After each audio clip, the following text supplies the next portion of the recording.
Hey les bang, très heureux de vous retrouver pour cette nouvelle vidéo sur le 11 février. Plusieurs matchs sont au programme, 6 en particulier. 2 de Coupe de France, Sochaux contre Saint-Etienne et Angers contre Rennes. Un match de Coupe du Roi, Athletic Bilbao contre Levante. Le mondial des clubs entre Tigres et le club d'André Pierre Gignac, on est bien d'accord, et le Bayern de Munich. Et ensuite la FA Cup entre Wolverhampton, Southampton et Barnsley contre Chelsea. Voilà, avant de commencer, n'hésitez pas à un commentaire. Actuellement, je réponds à énormément de commentaires. C'est bien, je prends les remarques, même si elles sont, on va dire, peut-être attaquantes pour moi, mais c'est pas grave, vous inquiétez pas, tranquillement, je le prends tranquille. Mettez-moi un petit pouce, s'il vous plaît, ça m'aide un petit peu aussi pour voir si ça plaît, mes vidéos plaisent. Et surtout, j'ai dépassé les 2000 abonnés, donc c'est magnifique. Merci vraiment pour votre confiance. On continue, c'est parti. Attaquons avec la Coupe de France et le match entre Sochaux, 8e de Ligue 2 et Saint-Etienne, 15e de Ligue 1. Les Sochaliens ont actuellement beaucoup de mal à domicile. Ils restent sur 2 défaites consécutives. Sur leur bilan général à domicile en Ligue 2, ils sont 14e du classement de Ligue 2 et ils sont avec 4 victoires, 4 nuls, 4 défaites en 12 réceptions. C'est un bilan assez moyen pour une équipe qui, je pense, joue la Ligue 1. Du côté stéphanois, ils sont 15e également en déplacement à l'extérieur. Ils avaient très bien commencé la saison avec 2 succès à l'extérieur, dont un à Marseille. Mais là, actuellement, c'est un peu plus compliqué, même s'ils ont eu un sursaut depuis le 5-0 qu'ils ont pris à domicile contre les Lyonnais. Ils sont sur 3 matchs sans défaite, avec une victoire contre Metz et une victoire à Nice dans les arrêts de jeu également. Donc, pour moi, je vois ce match où les Stéphanois vont essayer de garder cette dynamique. Et malheureusement, les Sochaliens qui sont un peu friables à domicile, je vois la victoire stéphanoise 1-0 et je vois le moins de 3,5 buts sur le match pour assurer le coup si vous voulez un petit peu éviter de jouer le résultat sec sur ce match-là. Continuons avec le deuxième match de Coupe de France, Angers qui est 8e actuellement en Ligue 1 et contre les Rennais qui sont 5e.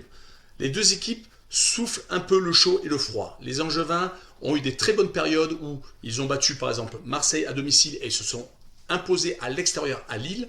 Les Rennais avaient commencé un très bon début de championnat, ils ont un énorme trou d'air et là actuellement ils se refont la cerise, même si malheureusement ils ont perdu le match, je pense, qui aurait pu les faire basculer peut-être vers les 4 premières places contre Lille à domicile lors de la 21e journée. Les Angevins à domicile, leur bilan est assez contrasté. 5 victoires, 1 nul et 5 défaites en championnat. Il faut dire que c'est une équipe qui est capable de s'imposer contre des gros, mais malheureusement de perdre contre des équipes de moindre niveau. C'est pour cette raison que les Rennais, s'ils sont sérieux, s'il n'y a pas trop de turnover, je pense qu'ils sont tout à fait capables de s'imposer, voire au moins d'accrocher les prolongations. Donc pour moi, pour ce match-là, surtout que les Rennais restent sur 2 matchs nuls et que les Angevins sont capables également de, comme je vous ai dit, d'accrocher les gros, je vois à 1 but partout et pour assurer le coup, je vois les 2 équipes marquées. Passons à l'Espagne et à la demi-finale allée de la Coupe du Roi entre l'Athletic Bilbao et Levante. Les 2 équipes n'ont pas un classement extraordinaire en Liga. 10e pour Bilbao et 15e pour Levante. Il faut savoir quand même que depuis 2021, ils sont sur une bonne série, essentiellement en Coupe du Roi, d'où leur place en demi-finale. Les Basques n'ont perdu que contre le Barça depuis 2021. Ils ont réalisé donc beaucoup de performances en coupe. Du côté de Levante, en championnat, ils n'ont gagné que 3 fois sur 21 matchs, mais ont réalisé 14 matchs nuls. Et sur le début de l'année 2021, en plus des résultats en coupe, ils ont réalisé beaucoup de matchs nuls et énormément de 2 buts, des 2 buts partout. Donc, pour moi, je vais rester sur ces matchs nuls en coupe, car j'ai eu tendance à regarder beaucoup de matchs de coupe sur l'équipe TV. À chaque fois, il y a eu des matchs nuls et à chaque fois, c'est allé en prolongation. Je ne vais pas déroger à la règle, je vais mettre un 2 buts partout et je mettrai plus de 2,5 buts sur le match. Poursuivons avec le mondial des clubs et la finale entre le Bayern de Munich et les Tigres de André Pierre Gignac. C'est une rencontre à la base très déséquilibrée. Les Tigres de leur côté sont une équipe qui viennent de réaliser 2 exploits en éliminant en demi-finale Palmeiras, l'équipe brésilienne. C'est la première fois qu'un club mexicain arrive à ce niveau de la compétition dans un mondial des clubs. Ils sont au niveau de leur classement au Mexique avec un match en retard. S'ils gagnent leur match en retard, ils reviennent en première position à égalité avec une autre équipe. Donc c'est une équipe qui est actuellement dans une très très bonne dynamique. Mais en plus, Gignac est avec 3 buts, le meilleur buteur de cette compétition. Alors peut-être pas égalité avec Lewandowski, il est un peu devant, mais Lewandowski n'a qu'un match. Donc je pense que on ne sait jamais comment ça va se passer en finale, mais il y a des chances que peut-être Lewandowski égalise, voire même passe devant. Côté Bayern de Munich, ils sont sur 6 victoires consécutives, dont 4 victoires à l'extérieur et 4 clean sheets. Ils ne prennent pas de but quand ils se déplacent, ils mettent les barbelés. Depuis leur double contre-performance en Coupe d'Allemagne contre Kiel et en championnat contre Mönchengladbach, ils sont sur une énorme dynamique.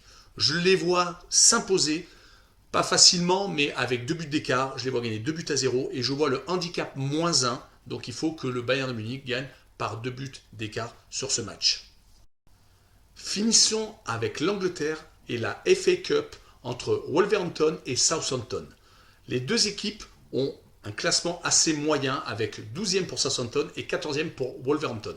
Dans leur bilan à domicile, côté Wolves, c'est vraiment mitigé. C'est 4 victoires, 4 nuls, 4 défaites en 12 réceptions. Donc vraiment, vraiment moyen. À l'extérieur, Southampton, c'est quasiment pareil. Avec 3 victoires, 4 nuls et 4 défaites. Donc c'est vraiment moyen pour les deux équipes. Côté Wolverhampton, il reste sur 2 matchs sans défaite, en ayant réussi à battre Arsenal, mais qui a fini avec 2 rouges, 2 buts à 1, et en ayant fait match nul à domicile contre Leicester, qui est aussi un gros bras de la Première Ligue. Côté Southampton, il reste sur 4 matchs et 4 défaites, dont une monumentale à Old Trafford, où ils ont pris un 9 à 0, même s'ils ont eu un expulsé, mais prendre 9 buts en match de Première Ligue, c'est quand même très très très très rare. Ils restent sur une défaite contre Newcastle, donc juste derrière. Ils ont vraiment la tête dans l'eau. Par contre, ils avaient réussi tout de même à battre Liverpool et Arsenal en Première Ligue. Donc c'est vraiment un match compliqué pour pronostiquer. Mais pour moi, avec la dynamique actuelle, je vois Wolverhampton s'imposer 2 buts à 1 et je vois les deux équipes marquer. Finissons avec le dernier match de FA Cup entre Barnsley 13e de Championship et Chelsea 5e de Première Ligue. Barnsley, c'est vraiment pas extraordinaire, surtout qu'en Championship, ils sont complètement largués par rapport aux classes de barragistes pour espérer remonter en Première Ligue. Ils ont vraiment du mal depuis l'année 2021 où leur dernière victoire en championnat remonte à la fin au 29 décembre 2020. Ça va être vraiment compliqué. Ils ont réalisé de bonnes performances certes en Cup, mais malheureusement Chelsea, depuis l'arrivée de Tuchel à la tête de leur équipe, ils ne perdent plus. Depuis sa prise de fonction, il est sur 4 matchs sans défaite, 3 victoires et 1 nul. Ils se sont même imposés à Tottenham. Ils sont vraiment avec le plein de confiance. Ils vont sans doute faire tourner, mais avec l'effectif qu'ils ont, je pense que ça devrait suffire pour s'imposer. Je les vois donc s'imposer 2 buts à 0 avec un handicap -1, donc il faut qu'ils gagnent par 2 buts d'écart. Voilà, on en a fini avec cette vidéo sur le 11 février. Je vous remercie d'avoir regardé. N'hésitez pas encore et encore et encore à me faire des commentaires. Sans problème, je répondrai à tout. Voilà, merci. Ciao les bambins!